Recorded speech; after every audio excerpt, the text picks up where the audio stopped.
மக்கள் விடுதலை முன்னணியின் முன்னாள் தலைவர் சோமவங்ச அமரசிங்கவின் பூதவுடல் பத்திரமுல்லை பெலவத்தையில் உள்ள அன்னாரின் சகோதரியின் வீட்டுக்கு இன்று பிற்பகல் கொண்டு செல்லப்பட்டது.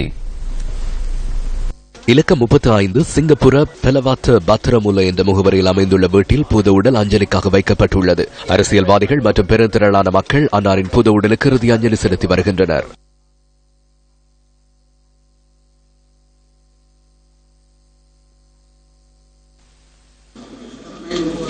ජනතාවගේ විමුක්තිය වෙනුවෙන් மக்களின் விடுதலைக்காக பல்வேறு சிரமங்களுக்கு மத்தியில் அவர் செயற்பட்டார்.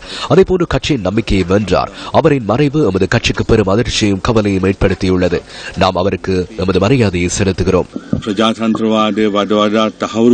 ஜனநாயகத்தை உறுதிப்படுத்தி நாட்டை முன்னோக்கி கொண்டு செல்வதற்காக செயற்பட்ட சோமவங்ச அமரசிங்கவின் மறைவு ஒரு பாரிய இழப்பாகும்.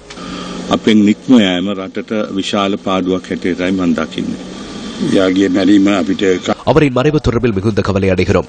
அவர் இந்த நாட்டிற்காக சேவையாற்றியுள்ளார். அதற்காக நாம் அவருக்கு மரியாதை செலுத்த வேண்டும்.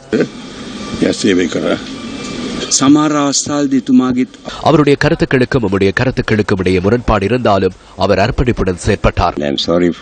நாட்டு மக்கள் சார்பில் நாங்கள் கவலை அடைகிறோம். சிறந்ததொரு சமூக ஆர்வலரை நாம் இழந்துள்ளோம்.